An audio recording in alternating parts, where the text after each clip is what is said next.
काही विद्यार्थी पाहिले, विद्यार्थिनी आणि विद्यार्थी, आणि मला खरंच लाज वाटली की हे विद्यार्थी ह्या विधिमंडळात येऊन कसं वागू नये याच्यासाठी तर आले नसतील ना बघायला.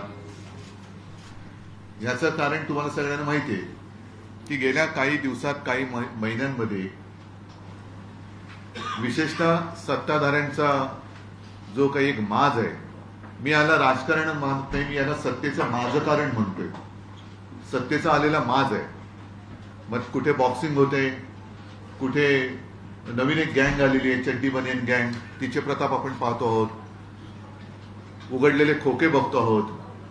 त्याच्यानंतर काल विधिमंडळाच्या आवारात झालेली हाणामारी आपण पाहिली. एकूणच संपूर्ण देशात महाराष्ट्राला शर्मेने मान खाली घालावी लागेल अशी ही काही दिवसातली मालिका होती घटनांची. ठीक आहे, कालच्या त्या मारहाणीबद्दल आज अध्यक्षांनी उच्चस्तरीय समिती वगैरे नेमले, पण हे सुरू कुठून झालं आणि नेमकं कसं झालं याच्या मुळापाशी जर काही गेले तर त्या उच्चस्तरीय समितीला काही अर्थ आहे. आपली सत्ता आलीच पाहिजे म्हणून गुंडांवरती असलेले गुन्हे, एकतर त्यांना धमक्या दिल्या जाणं की तू आमच्याकडे नाही तर तुरुंगात जा, आणि त्यांच्याकडे गेल्यानंतर त्यांना गंगास्नान घालून पवित्र करून राजकारणामध्ये वापरायचं, कारण सत्ता आली पाहिजे. आणि तिथून मग त्या गुन्हेगारांचा नवीन राजकीय जन्म होतो आणि या सगळ्या गोष्टी वाढीस लागतात. माझं प्रामाणिक मत असं आहे की सर्व पक्षांनी एकत्रित बसून असे जर का गुंड कोणी घेतले असतील, कोणी, आणि त्यांना सत्तेसाठी वापरलं गेलं असेल, किंवा कळत नकळत, हा शब्द मी जाणीवपूर्वक वापरतोय, कळत नकळत त्यांना उमेदवारी देऊन कुठे निवडून आणून सत्तापदं दिली गेली असतील तर ती पहिली काढून घेतली गेली पाहिजेत. जर विधिमंडळामध्ये, विधान भवनाच्या आवारामध्ये मारामाऱ्या होत असतील तर मला खरोखर लाज वाटते. देशामध्ये आपल्या राज्याची प्रतिमा काय झाली असेल. आजपर्यंत माझ्या तरी आठवणीमध्ये, तुम्ही योगेशजी तुमच्यासारखे काही सिनियर पत्रकार आहेत, तुम्ही सांगू शकाल की असं पूर्वी कधी झालं होतं. माझ्या तरी आठवणीमध्ये नाहीये. आणि ह्या गोष्टीला नुसतं उच्चस्तरीय समिती काय करेल उच्चस्तरीय समिती? मूळ हे आहे की प्रत्येक पक्षात राजकारण्यांनी स्वतःच्या सत्तेच्या लालसेपायी गुंडांना घेतलं. त्यांच्यावरचे आरोप म्हणजे अगदी दाऊदचे साथीदार असल्यापासूनचे, साथीदारांसोबतचे पार्टीतले व्हिडिओ, मग इक्बाल मिर्ची बरोबरची भागीदारी, कोणाचं आणखीन कोणाबरोबरचे संबंध, ह्या सगळ्या गोष्टी आरोप करणारे तेच, पक्षात घेणारे तेच, आरोप मागे घेऊन त्यांना चंदनाचा टिळा लावणारे तेच. आणि मग अशा लोकांकडनं दुसरी अपेक्षा काय? लोकशाहीचा जर का मी म्हणेन खून करणारे असे राजकारणी विधिमंडळात आणि महाराष्ट्रामध्ये वावरायला लागले तर जनतेने काय करायचं? हे विधिमंडळाचं अधिवेशन जनता मोठ्या अपेक्षेने पाहत असते की माझ्या प्रश्नाला नेमकं काही उत्तर मिळाले की नाही. काल मी आलो होतो तेव्हा सगळ्या आपल्या पोलीस कर्मचाऱ्यांच्या पत्नी, त्यांचं एक शिष्टमंडळ आलं होतं. मला कल्पना नाही की त्यांना मंत्र्यांनी भेट दिली की नाही. काल पण दिली नाही, आज पण दिली नाही. आणि काही घोटाळे आम्ही बाहेर काढलेत. त्याच्यावरती मग तुमच्या काळात काय झालं, आमच्या काळात काय झालं. ठीक आहे, आम्ही जर काही गुन्हा केला असेल तर तुम्ही आमच्या पत्रात जरूर टाका. पण आज तुम्ही आहात, जवळपास एक 3रं-4थं वर्ष आहे, तुमची सत्ता, तुमच्या सत्तेचा काळ सुरू आहे. त्याच्यामुळे आज जे काही घडतंय याची जबाबदारी तुम्ही काल काय घडलं ते कोणाच्या काळात घडलं असं टाकून तुमचं तपले झटकू शकत नाही. जे काही घडतंय त्याची जबाबदारी आजच्या सत्ताधाऱ्यांनी घेतलीच पाहिजे. आणि मी तर म्हणेन पुढे ते असं घडू नये याच्यासाठी काय उपाययोजना करणार हे त्यांनी सांगितलं पाहिजे. विषय मी तुम्हाला म्हटलं तसं की साधारणतः अर्थसंकल्प जाहीर झाल्यानंतर हे सलग 2रं का 3रं अधिवेशन आहे जिथे पुरवण्या मागण्या मांडल्या गेल्या. पुरवण्या मागण्या म्हणजे 1 तारखेला पगार झाल्यानंतर, हे सुद्धा मी वृत्तपत्रातच वाचलेलं म्हणून मी कॉमेंट सांगतो, मी काय अर्थतज्ञ नाहीये. 1 तारखेला पगार झाल्यानंतर 8 तारखेला पुन्हा भीक मागणे किंवा कर्ज काढण्यासारखं आहे. प्रत्येक नागरिकाच्या डोक्यावरचं कर्ज हे वाढत चाललेलं आहे. म्हणजे जर का तुम्ही एकूण राज्यावरती किती कर्ज आहे याची आकडेवारी माझ्याकडे आहे, पण इथे आपल्याकडे सुद्धा आहे, तर नुसतं व्याजच 64,000 कोटीच्या पुढे गेलेलं आहे. म्हणजे प्रत्येकाच्या डोक्यावर, प्रत्येक नागरिकाच्या डोक्यावर किती कर्ज आहे आणि कुठे गेलं, कोणासाठी करताय. योजना तुम्ही फसव्या योजना जाहीर केल्या, लाडकी बहीण जाहीर केली, त्याच्यानंतर आज त्यांना पैसे देताना नाकीनं वळत आहेत. मग त्यांनी जी काय मतं तुम्हाला दिली ती या फसवणुकीसाठी दिली का? म्हणजे एकूणच संपूर्ण राज्याचं वाटोळं झालंय किंवा होण्याच्या दिशेने आपली वाटचाल सुरू आहे.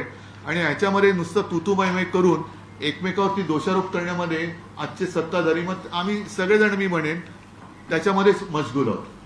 आणि म्हणूनच मला असं वाटतं की निदान मला तरी या अधिवेशनातून महाराष्ट्राच्या जनतेच्या कोणत्याही अपेक्षेला काही न्याय मिळालाय असं काय वाटत नाहीये.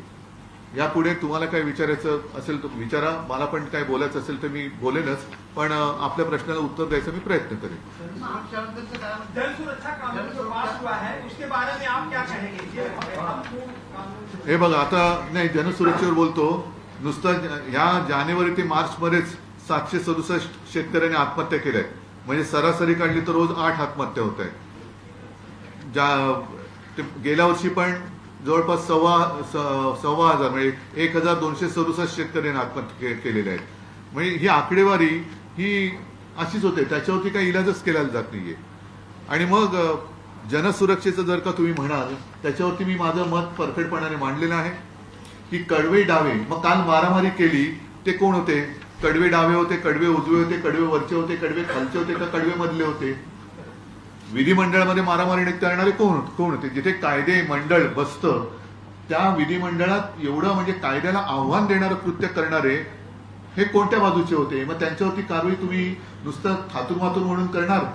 तर ह्या कडव्या डाव्या आणि कडव्या उजव्या असं मी काय म्हणत नाही. तुम्ही देशद्रोही म्हणा, देशविघातक शक्ती म्हणा, त्यांच्यासाठी त्यांना कारवाई त्यांच्यावरती झालीच पाहिजे, नव्हे कठोरात कठोर शिक्षा झालीच पाहिजे, हे आपल्या सगळ्यांप्रमाणे माझंही मत आहे.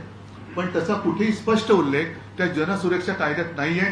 मुख्यमंत्र्यांशी बोलतानाही मला तेच जाणवलं की नुसतं त्यांना मी सांगितलं की तुम्ही स्पष्ट उल्लेख जर का केला असता तर आम्ही उघड पाठिंबा दिला असता. आणि आज सुद्धा सांगतोय, त्यांनी विधेयक आता बहुमताने, 500 बहुमताने मंजूर केले.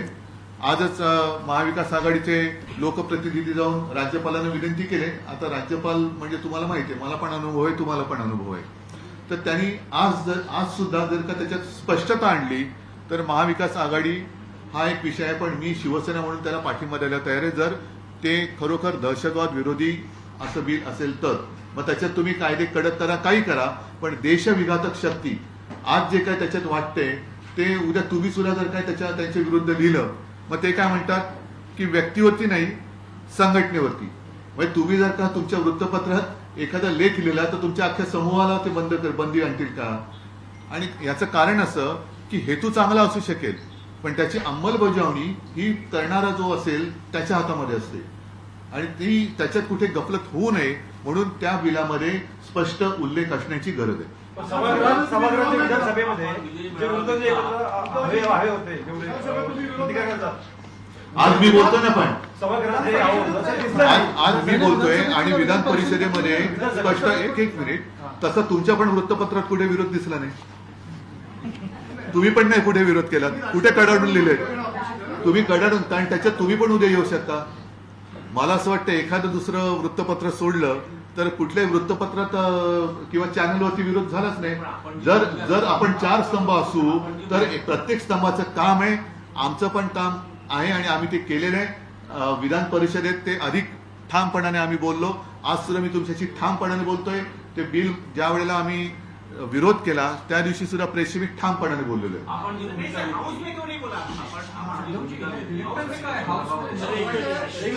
तुम्ही त्याच्यातच रमणार असेल तर रमा, मला त्याच्यात इंटरेस्ट नाहीये. मराठीच्या संदर्भात आपण जी भूमिका घेतली, आपण आंदोलन करणार होते, त्यानंतर आपण विजय मेळावा घेतला, सरकारने जेव्हा माघार घेतली तेव्हा या सर्व गोष्टींना वृत्तपत्रांनी आणि माध्यमांनी प्रसिद्धी दिली ना चांगली, म्हणजे ते एक प्रकारे आम्ही केलेलं समंत्रच होतं. आहे ना, मी जनसुरक्षेबद्दल बोलतोय, मी मराठीच्या मुद्द्यावर बोलतच नाहीये, जनसुरक्षेबद्दल बोलतोय, मराठीच्या मुद्द्यावरती बोलतच नाहीये. आपण जे त्रिभाषा सूत्राला विरोध केलेला आहे, मुख्यमंत्र्यांनी आपल्या विजयी मेळाव्यानंतरही काल असं विधान केलेलं आहे की ही त्रिभाषा सूत्र आम्ही लागू करणारच. तर याविषयी आपली त्याच्यामध्ये त्यांना व्यक्ती स्वातंत्र्य आहे, त्याच्यामुळे ते बोलू शकतात. पण कोणत्याही भाषेची सक्ती ही आम्ही लागू होऊ देणार नाही म्हणजे नाहीच. याचा अर्थ कोणत्याही भाषेला आम्ही विरोध करतोय असा कृपा करून गैरसमज करून घेऊ नका. पण कोणत्याही भाषेची सक्ती ही आम्ही लागू करू देणार नाही.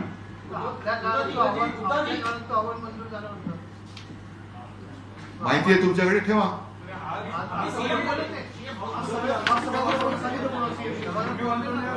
राष्ट्रीय शैक्षणिक धोरण 2020 धोरण अंमलबजावणीसाठी मुख्यमंत्र्यांच्या अध्यक्षतेखाली कार्यगट, मी मुद्दामून पान काढून आणले. तारीख आहे 27 जानेवारी 2022, म्हणजे माझं सरकार पाडलं जून मध्ये.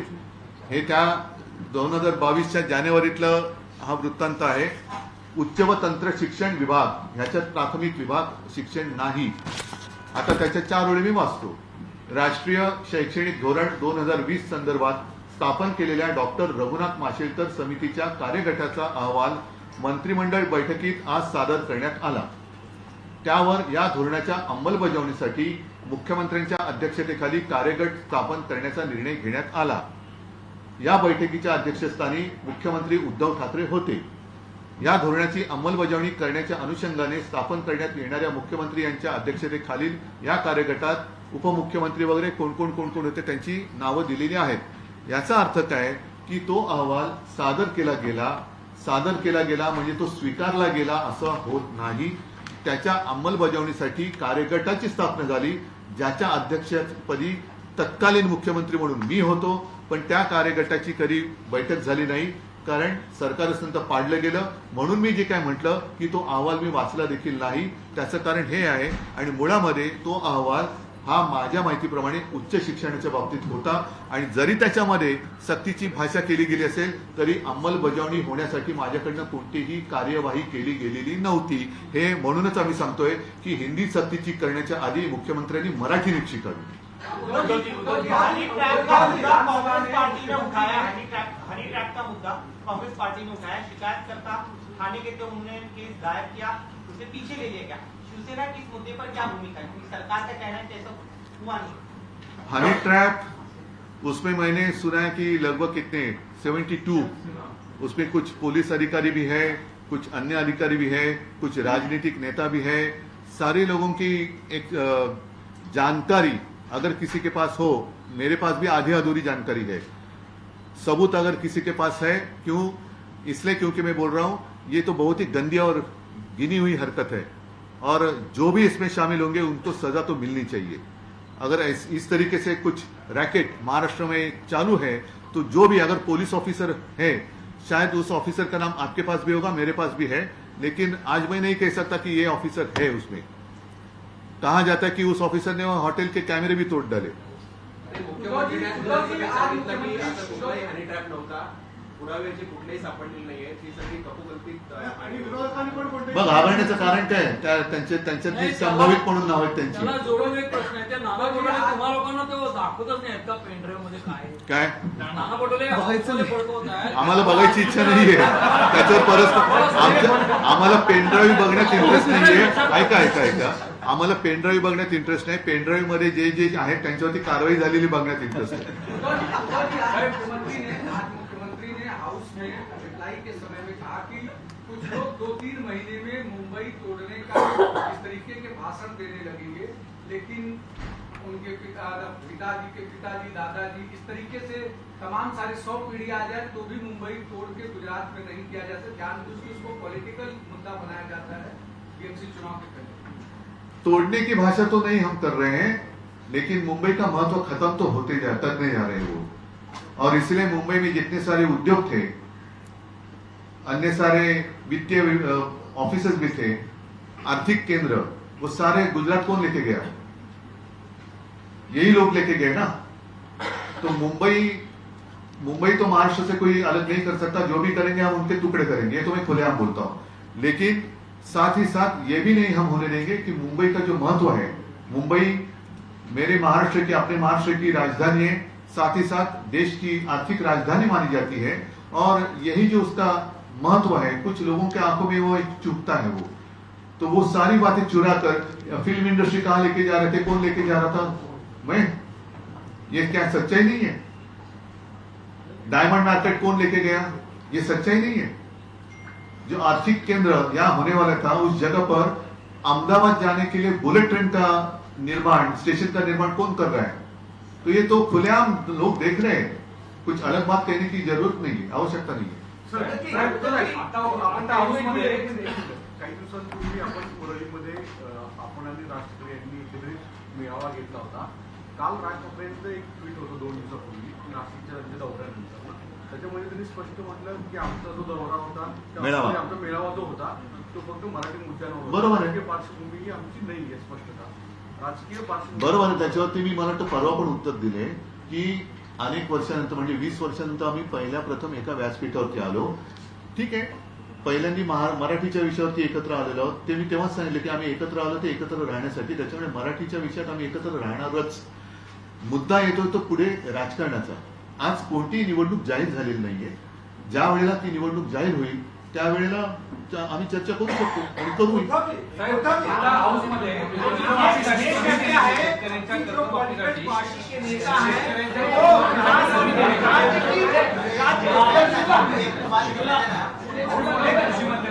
तुम्ही असं जाऊ मी बोलत नाही, परत कोणाचा अवमान व्हायचा. मुख्यमंत्र्यांनी शेतकऱ्यांच्या कर्जमाफीसाठी एक समिती नेमली, उच्चाधिकार समिती. ती समिती अभ्यास करेल आणि सरकारला बघा, शिकेल. मी माझं जे पहिलं आणि एकमेव अधिवेशन नागपूरला झालं होतं मुख्यमंत्री म्हणून, त्या अधिवेशनात यदू तुम्हाला पण कल्पना आहे, कोणी न मागता मी स्वतःहून 2 लाखापर्यंतच्या पीक कर्जमुक्तीची घोषणा केली होती.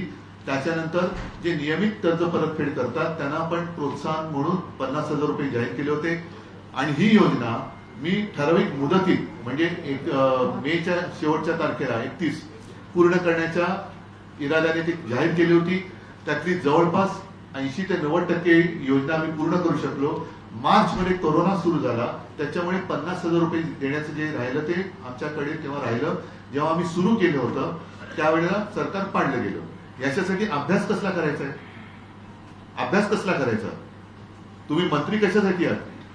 सहज जर जे मी कोणते अनुभव नसताना माझ्या पहिल्या अधिवेशनात करू शकलो, ते तुम्ही एवढे सगळे आमदार बिमदार राहिलेले आहात, मंत्री आहात, सगळी खाती तुमच्या सोबत असतात. काय 2-3 खाती आहेत, फायनान्स आहे, त्याच्यानंतर सहकार खातं सोबत होतं, माझ्या IT होतं, आणि ती योजना बिनबोभाटपणाने विनासायास आपण मार्गी लावली होती. अभ्यास कसला करताय? लोकांना तुम्हाला त्यांना दिसत नाहीये शेतकरी आत्महत्या करतायत, शेतकरी कर्जबाजारी आहे. अगदी शेतकरी स्वतःच्या खांद्यावरती ते जोखड घेऊन शेत नांगरताना फोटो आलेला आहे, तरी अभ्यास करताय तुम्ही. थोडा वॉल्यूम कमी करा, थोडा वॉल्यूम कम करा. आपकी का आवाज वहाँ डिस्टर्ब होता है. उधर जा रहा है, रिकॉर्ड कीजिए. लोग जो है बाहर जा रहे हैं, निवेश बाहर जा रहा है. मराठी का मैं बहुत सम्मान करता हूँ. मेरी 4थी पीढ़ी है, मेरा बेटा भी 4था तो भी आप हिंदी में बात करें. की आड़ में जो राज्य का हित है वो प्रभावित किया जा रहा है. आप लोग हिंदी का विरोध कर रहे हो, अंग्रेजी का विरोध नहीं कर रहे हो. लोगों का ये कहना है कि लोग राज्य के विकास के बजाय स्वयं के विकास के लिए सोच रहे हैं. जिनको ऐसा लगता होगा लगने दो. मैं मेरे जो भी मेरी भावना है उस पर मैं कायम हूँ. हम किसी भाषा का विरोध नहीं कर रहे, लेकिन सख्ती हम नहीं लागू करने देंगे. मुंबईमध्ये मराठी भाषिक नसलेले जे लोक आहेत त्यांच्यावरती हल्ला नाही, त्याच्यावरती कोणी हल्ला करू नये. फक्त काय होते,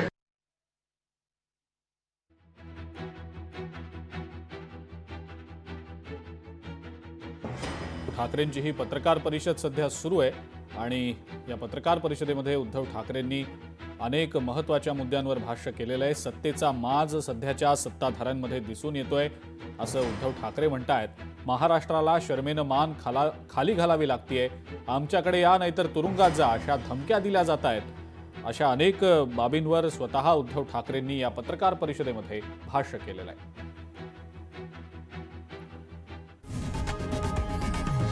लोकशाही मराठी ऐका, पहा, जागरूक रहा.